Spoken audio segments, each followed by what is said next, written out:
નમસ્તે વિદ્યાર્થી મિત્રો,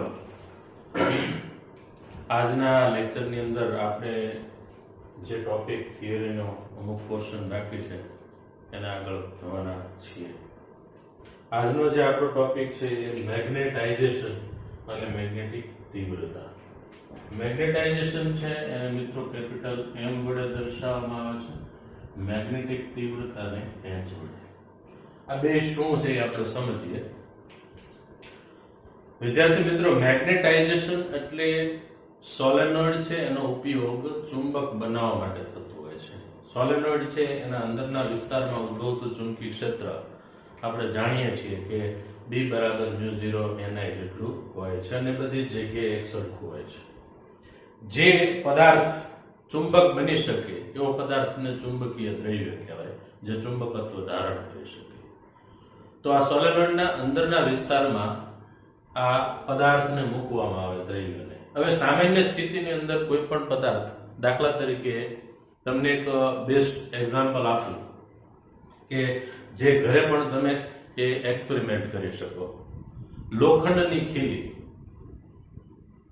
અને એક મેગ્નેટ લ્યો. હવે આ લોખંડની ખીલી છે એ સામાન્ય રીતે ચુંબક નથી, એટલે લોખંડની ખીલીને કોઈ પણ લોખંડની બીજી વસ્તુની બાજુમાં લઈ જશો તો એની સાથે એ ચોંટશે નહીં, બરાબર. પણ તમે આ ખીલી છે એને મેગ્નેટ સાથે અમુક સમય સુધી પડી રહેવા દેજો અને જોશો કે અમુક સમય પછી આ ખીલી પોતે પણ બીજી લોખંડ જેવા પદાર્થને અથવા નાના ટુકડાઓને આકર્ષશે. આનો અર્થ એવો થયો કે લોખંડ છે એ સામાન્ય સ્થિતિમાં ચુંબક તરીકે નથી વર્તતો, પણ જો એને બધા બીજા પદાર્થના ચુંબકીય ક્ષેત્રમાં અમુક સમય સુધી પડ્યો રહેવા દેવામાં આવે તો એ પણ ચુંબક બની જાય છે, બરાબર.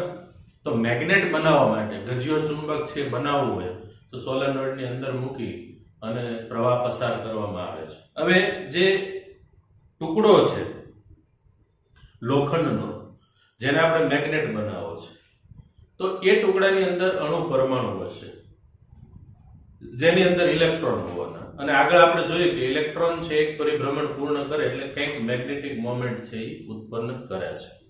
એટલે સામાન્ય સ્થિતિમાં શું થતું હોય કે ઈ પદાર્થ અથવા ઈ ટુકડાની અંદર લોખંડની અંદર જે અંદર લૂપો બનતી હોય, ઇલેક્ટ્રોનના પરિભ્રમણના કારણે મેગ્નેટિક મોમેન્ટ ઉત્પન્ન થતી હોય, પણ ઈ એવી રીતે ઉત્પન્ન થાય કે અંદર રહેલા જેટલા પણ અણુઓ છે એ આણ્વિક ગાળાઓ બનાવતા હોય એ દરેકની મેગ્નેટિક મોમેન્ટ એવી રીતે રચાતી હોય જે સામાન્ય સ્થિતિમાં એકબીજાની અસર શું કરે, નાબૂદ કરતું હોય.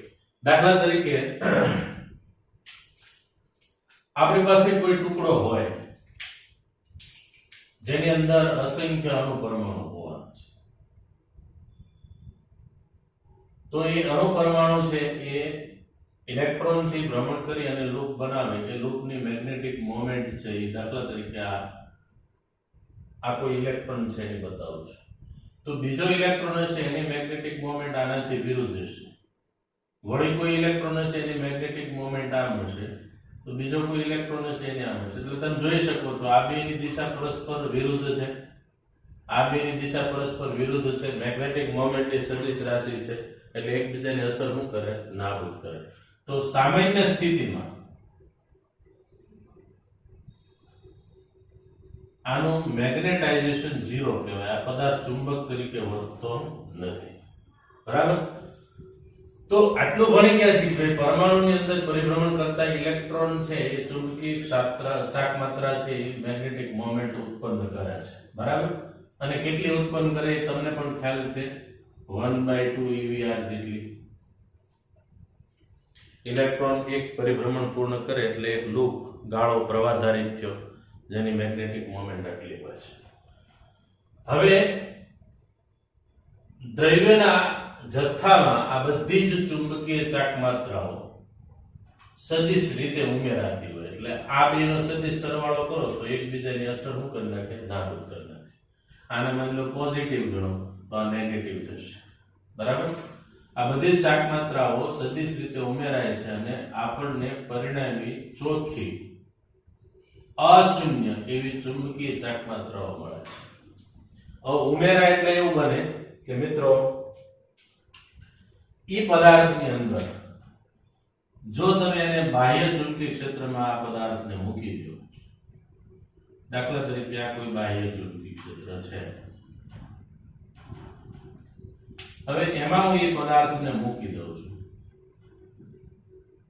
એના કારણે શું થશે તો કે આ જે આણ્વિક ગાળાઓ છે એ એક દિશામાં ગોઠવાઈ જાય, આવી સ્થિતિમાં આવી જશે। હવે આવી સ્થિતિમાં આવી જાય તો એ એકબીજાની અસર નાબૂદ ન કરે, પણ એનો શું થશે સરવાળો થશે, એટલે કહી શકાય કે આની મેગ્નેટિક મોમેન્ટ અથવા આનું મેગ્નેટાઇઝેશન આ પદાર્થનું મેગ્નેટાઇઝેશન શૂન્ય નથી, એટલે m is not equal to 0 છે, બરાબર। એટલે હવે આ પદાર્થ છે એ ચુંબક તરીકે વર્તવા લાગે, જે મેં હમણાં ઉદાહરણ આપ્યું ને ખીલી, એ લોખંડની ખીલી છે તો એ અણુ પરમાણુ અંદર હોવાના, અંદર ઇલેક્ટ્રોન હોવાના, પણ સામાન્ય તમે કોઈ દુકાનમાંથી એ લોખંડની ખીલી લાવો તો એ ચુંબક તરીકે નહીં વર્તે, કારણ કે સામાન્ય સ્થિતિમાં એની અંદર જેટલી પણ લૂપો છે એકબીજાની અસર નાબૂદ કરતી હોય, એટલે એનું m0 હોય છે।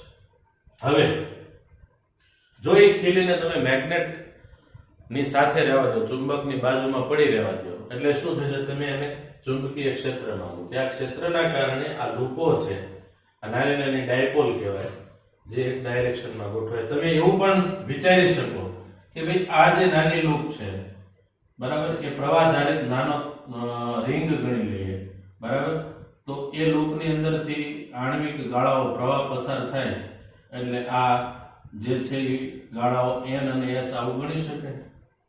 તો આ નાના નાના ns ns ns છે, નજીક નજીકના ns ns એકબીજાની અસર નાબૂદ કરે, તો છેલ્લે એમાં શું વધે, એક છેડો n બને અને એક છેડો s બને, એટલે મેગ્નેટ તૈયાર થઈ ગયું, બરાબર।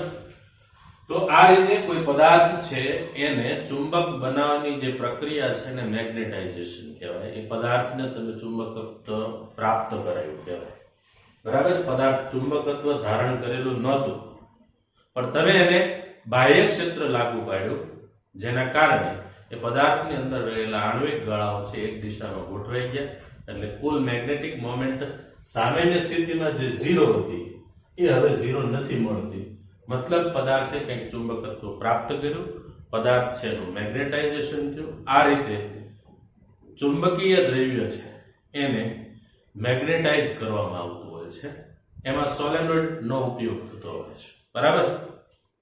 સિમ્પલી સમજીએ, સૌથી પહેલા મેગ્નેટાઇઝેશન કોને કહેવાય, તો એની આ વ્યાખ્યા છે કે કોઈ પદાર્થ માં તેના એકમ કદ દીઠ પરિણામી ચુંબકીય ચાકમાત્રાને એનું મેગ્નેટાઇઝેશન કહેવાય। કોઈ પદાર્થમાં તેના એકમ કદ દીઠ પરિણામી કુલ ચુંબકીય ચાકમાત્રા, પરિણામી શબ્દ અથવા ચોખ્ખી નેટ, આની મેગ્નેટિક મોમેન્ટ, આની મેગ્નેટિક મોમેન્ટ, આની મેગ્નેટિક મોમેન્ટ, એ બધાનો સરવાળો કરી એટલે m નેટ મળે, કુલ મેગ્નેટિક મોમેન્ટ, એવી આપણે એકમ કદ ની અંદર લેવાની છે। તો એકમ કદ એટલે v ની વેલ્યુ તમે 1 મૂકી દો તો m તમને શું મળે છે, m નેટ। તો એકમ કદ દીઠ પદાર્થની કુલ મેગ્નેટિક મોમેન્ટને પદાર્થનું મેગ્નેટાઇઝેશન કહેવાય। મેગ્નેટાઇઝેશન એ સદિશ રાશિ છે, એનો એકમ એમ્પીયર અપોન મીટર છે। હવે સમજીએ કેવી રીતે મેગ્નેટાઇઝેશન થાય છે। તો મિત્રો આ સમજવા માટે આપણે એક સોલેનોઇડ લઈએ, એવો સોલેનોઇડ પસંદ કરીએ એકમ લંબાઈ દીઠ સ્મોલ n જેટલા આંટા ધરાવતો હોય અને એમાંથી વિદ્યુત પ્રવાહ I છે એ પસાર થતો હોય એવો એક સોલેનોઇડ ધ્યાનમાં લો। હવે શરૂઆતની સ્થિતિની અંદર આપણે અંદર કોઈ દ્રવ્ય મૂક્યું જ નથી, એટલે મતલબ કે સોલેનોઇડ ની અંદર સ્ટાર્ટિંગ ની અંદર શૂન્ય અવકાશ છે,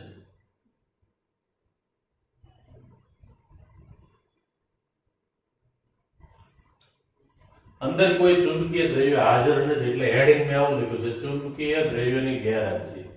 ચાલો સોલેનોઇડ ની અંદર કોઈ ચુંબકીય દ્રવ્ય હાજર ન હોય તો સોલેનોઇડના અંદરના વિસ્તારમાં આપણે I જેટલો પ્રવાહ પસાર કરીએ એટલે ઉદ્ભવતું ચુંબકીય ક્ષેત્ર એને મેં B0 = μ0 Ni કીધું છે. μ0 Ni. Ni સ્મોલ n એકમ લંબાઈ દીઠ કાંટાની સંખ્યા. તમે સ્મોલ n વિશે ભણી ગયા છો. સ્મોલ n એટલે કેપિટલ N કુલ આંટા છેદમાં કુલ લંબાઈ. તો એક આંટામાંથી પસાર થતો પ્રવાહ છે એ I હોય તો એકમ લંબાઈ દીઠ જે આંટા છે એમાંથી પસાર થતો પ્રવાહ કેટલો થશે? તો ટોટલ Ni થશે. હવે મિત્રો એકમ લંબાઈ દીઠ જે પ્રવાહ પસાર કરીએ છીએ જેના કારણે એના અંદરના વિસ્તારમાં જે પદાર્થ અત્યારે ગેરહાજર છે એટલે અંદરના વિસ્તારની અંદર શૂન્ય અવકાશ છે અને આ એક ખાસ યાદ રાખજો, શૂન્ય અવકાશનું મેગ્નેટાઇઝેશન થઈ શકતું નથી એટલે આનું મેગ્નેટાઇઝેશન 0. આ MCQ માં પૂછાય છે. શૂન્ય અવકાશ છે એનું મેગ્નેટાઇઝેશન થઈ શકતું નથી એટલે શૂન્ય અવકાશને તમે ચુંબક બનાવી શકતા નથી, માટે એની માટેનો M 0 છે. બરાબર? તો આટલું ચુંબકીય ક્ષેત્ર ઉત્પન્ન થાય છે. μ0 H મેં લખ્યું છે. H એટલે આપણે એવું સમજશું કે એકમ લંબાઈ દીઠ જે આપણે મુક્ત પ્રવાહ, આને ફ્રી કરંટ એટલે કહું છું હું કે મિત્રો આ જે બહારથી પસાર કરવામાં આવતો પ્રવાહ આપણે જેટલો રાખવો એટલો રાખી શકીએ એટલે આને મેં નામ આપ્યું છે મુક્ત પ્રવાહ. તો એકમ લંબાઈ દીઠ મુક્ત પ્રવાહ એનું નામ જ છે H. H એટલે મેગ્નેટિક તીવ્રતા. એટલે આની વ્યાખ્યા આપણે એવું કહેવું હોય તો કહી શકીએ એકમ લંબાઈ દીઠ મુક્ત પ્રવાહ. એને મેગ્નેટિક તીવ્રતા કહીએ. જેનો એકમ છે એમ્પિયર પર મીટર. હવે આપણે જે પદાર્થને ચુંબક બનાવવાનો છે અથવા આપણી પાસે જે ચુંબકીય દ્રવ્ય છે એને આપણે અંદર દાખલ કરી દઈએ છીએ. એટલે મેં અહીંયા એક આકૃતિની અંદર બ્લુ કલરનો એક નળાકાર સળિયો છે અંદર. ધારો કે એ લોખંડનો સળિયો છે કારણ કે મેગ્નેટ આપણને ખ્યાલ છે લોખંડ, નિકલ, કોબાલ્ટ આવી મિશ્ર ધાતુઓમાંથી તૈયાર થાય છે. અને ગજ્યો ચુંબક તો તમે ઓલરેડી નાના ધોરણોની અંદર પણ જોયો હશે અને હાલ પણ અમુક જગ્યાએ પ્રેક્ટિકલની અંદર પણ તમે જોયું હશે કે સમજો એ લોખંડ છે, લોખંડને આપણે ચુંબક બનાવી શકીએ છીએ. હવે અહીંયા મેં જે લોખંડનો સળિયો મૂક્યો, અત્યારની સ્થિતિમાં સમજો પ્રવાહ નથી પસાર કર્યો એટલે સળિયાની અંદર ઇલેક્ટ્રોન તો હોવાના, એ ઇલેક્ટ્રોન ભ્રમણ કરતા એટલે લૂપ હશે, પણ આ રીતે દરેક લૂપો છે એની મેગ્નેટિક મોમેન્ટ હશે. હવે જેવો તમે પ્રવાહ પસાર કરશો એટલે સોલેનોઇડ છે એની અંદરના વિસ્તારમાં ચુંબકીય ક્ષેત્ર ઉત્પન્ન થાય. જે ક્ષેત્રના કારણે અંદર જે લૂપો છે એ બધી એક ડાયરેક્શનમાં ગોઠવાઈ જશે. હવે જેવી એક ડાયરેક્શનમાં ગોઠવાય એટલે પદાર્થ પોતે ચુંબક બની ગયો. પદાર્થ પોતે ચુંબક બને એટલે એ પણ ક્ષેત્ર ઉત્પન્ન કરે. જેમ કે ખીલી તમે મેગ્નેટની બાજુમાં મૂકી છે તો મેગ્નેટ પોતે ક્ષેત્ર ઉત્પન્ન કરે, થોડોક સમય પછી ખીલી એ પણ ક્ષેત્ર ઉત્પન્ન કરે. એટલે જે લોખંડ જેવા નાના ટુકડાની બાજુમાં ખીલી લઈ જાવ તો શું થશે કે ઓલો લોખંડનો ટુકડો જે નાનો છે એને ખીલી આકર્ષશે. શું કામ? તો કે મેગ્નેટ છે એ આજુબાજુ ક્ષેત્ર ઉત્પન્ન કરે છે. એ ક્ષેત્રમાં કોઈ પદાર્થ આવે તો એને આકર્ષે છે. જે રીતે પૃથ્વી છે એ પોતાની આસપાસ ગુરુત્વ ક્ષેત્ર ધરાવે છે, આ ક્ષેત્રમાં કોઈ પદાર્થ આવે તો એને આકર્ષે છે. એમ મેગ્નેટ પણ લોખંડ જેવા ટુકડાને પોતાની તરફ આકર્ષે. એટલે ખીલી પણ પોતે ચુંબકીય ક્ષેત્ર ઉત્પન્ન કરવા લાગી. એમ અહીંયા જે અંદર ટુકડો મૂક્યો હતો એ પણ ચુંબક બની ગયો. એનું ક્ષેત્ર છે એને મેં Bm કીધું અને સોલેનોઇડનું પોતાનું ક્ષેત્ર જે હતું એને B0 કીધું છે જ્યારે ચુંબકીય દ્રવ્ય હાજર નહોતું ત્યારે. તો હવે અંદરના વિસ્તારમાં જેવો આ પદાર્થ ચુંબક બની જશે, બરાબર, એટલે તરત જ તે અંદરના વિસ્તારમાં ક્ષેત્ર જે B0 હતું એ B0 નહીં રહે. મતલબ શું થશે કે જ્યારે ચુંબકીય દ્રવ્ય હાજર હોય, જો સોલેનોઇડના અંદરના ભાગમાં એવું દ્રવ્ય ભરવામાં આવે કે જેનું મેગ્નેટાઇઝેશન થઈ શકતું હોય અથવા જેને ચુંબક બનાવી શકતો હોય, બરાબર, અથવા જેનું મેગ્નેટાઇઝેશન શૂન્ય ન હોય, તો સોલેનોઇડની અંદર ચુંબકીય ક્ષેત્ર B0 છે જે ચુંબકીય દ્રવ્યની ગેરહાજરીમાં હતું એનાથી વધારે હશે. કેટલું વધારે હશે? તો કે B0 તો ઓલરેડી હતું જ તે, હવે અંદર પદાર્થ મૂક્યો એટલે એણે ક્ષેત્ર ઉત્પન્ન કર્યું, એનું ક્ષેત્ર એટલે bm કહીએ, પદાર્થનું ક્ષેત્ર છે એને, બરાબર. તો bm એ અંદર મૂકેલા પદાર્થ વડે મળતું જ ચુંબકીય ક્ષેત્ર થયું. bm એ પદાર્થના મેગ્નેટાઇઝેશન m ના સમપ્રમાણમાં હોય. મતલબ આનો શું કાઢવાનો કે પદાર્થ છે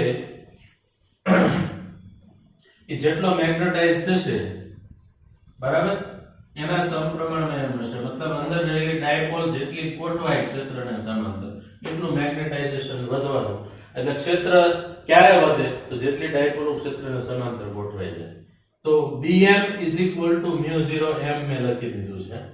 μ0m m છે એ મેગ્નેટાઇઝેશન નામ છે જે bm ના સમપ્રમાણમાં થયું.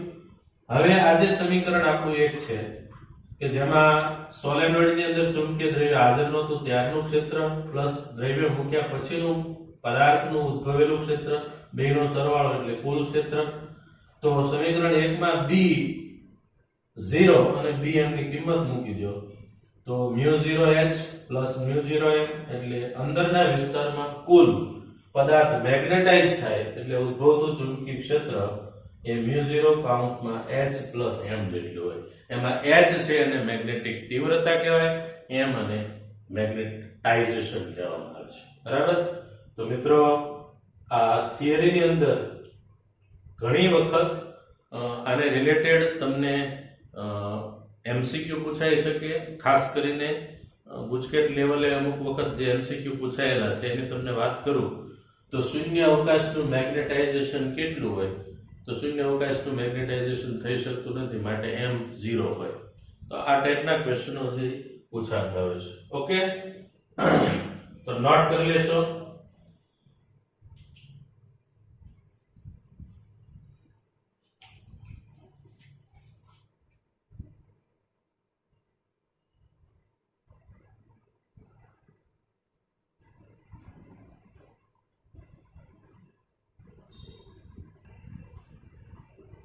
વિદ્યાર્થી મિત્રો,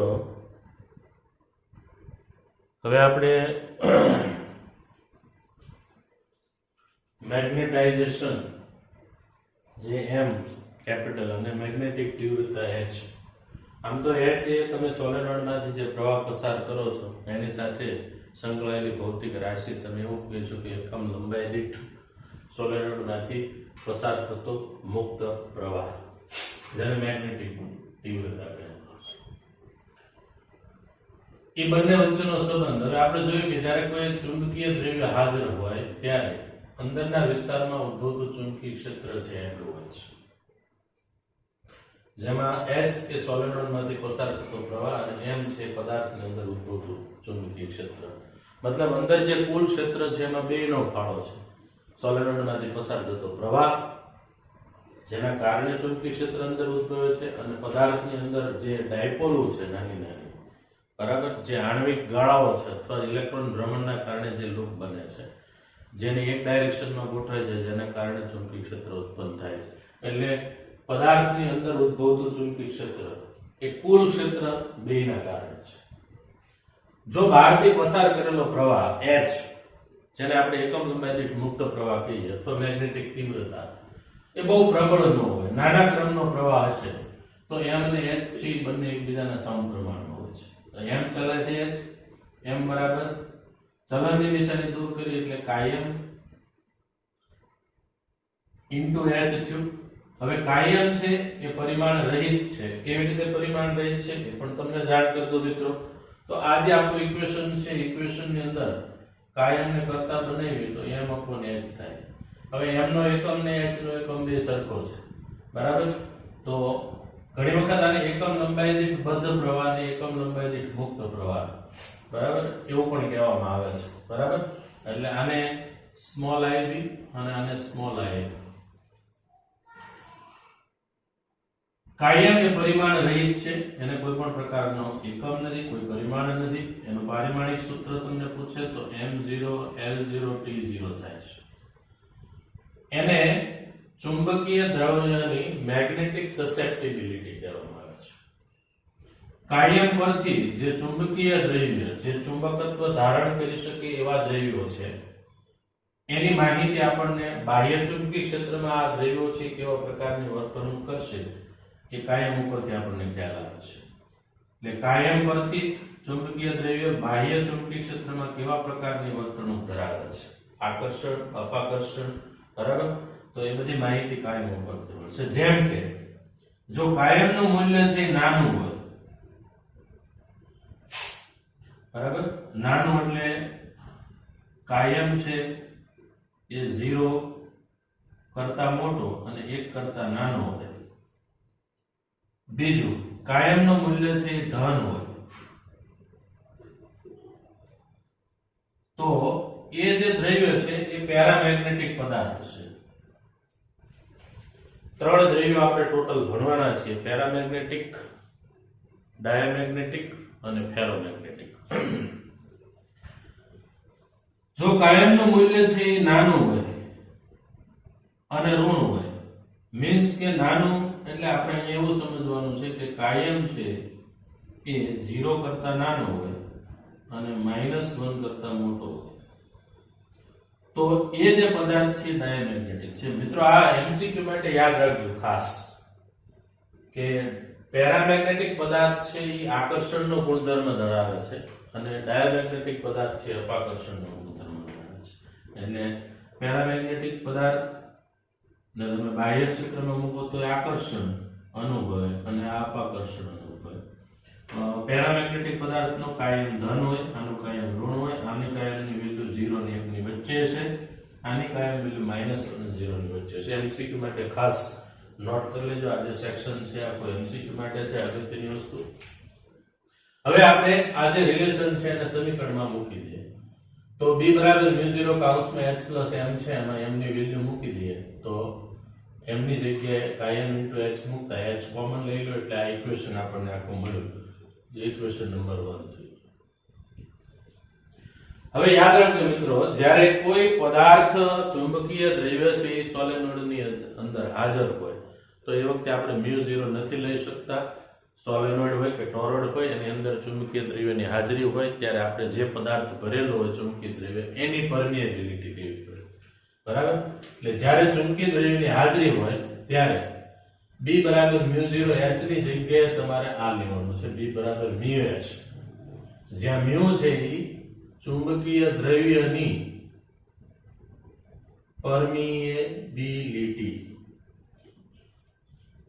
તો આપણું ઇક્વેશન થઈ ગયું b બરાબર μh. હવે μ કેવી રીતે નક્કી કરવા? તો આપણે સાપેક્ષ પરમિએબિલિટી, આને સાપેક્ષ પરમિએબિલિટી કહેવાય.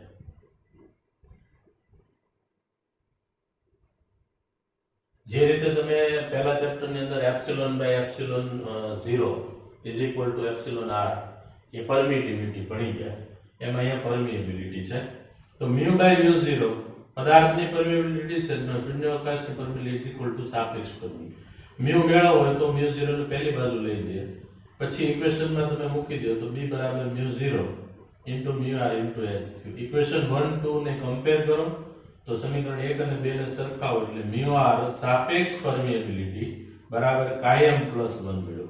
ઘણા એવા એક્ઝામ્પલ તમને પૂછાશે કે જેમાં કાયમ મેળવવાનું હશે.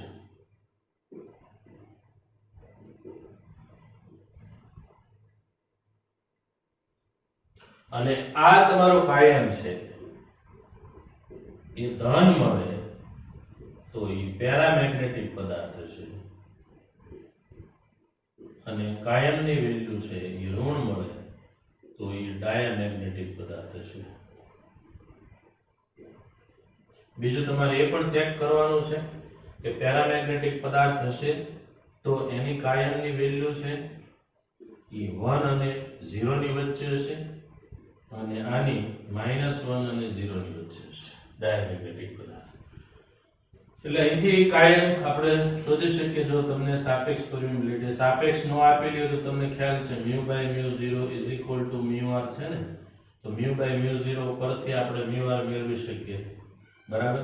અથવા આપણું જે ઇક્વેશન છે એ b બરાબર μh છે, તો એમાંથી μ શોધવું હોય તો b બાય h કરી નાખો તો μ મળી જાય.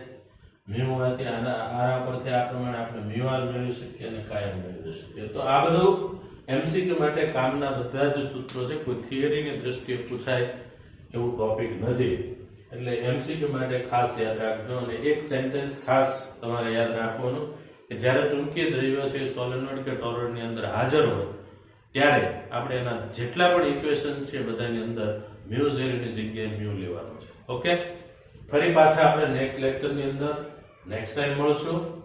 તો આજનો જે આ લેક્ચર્સ છે એને જે કાંઈ થિયરી ચાલેલી છે એ આમ અગત્યની છે, એટલે એને હોમવર્કની અંદર ફરજિયાતપણે 2 વખત લખવાની છે. બરાબર, ફરી પાછા નેક્સ્ટ ટાઈમ મળશું. Okay, thank you.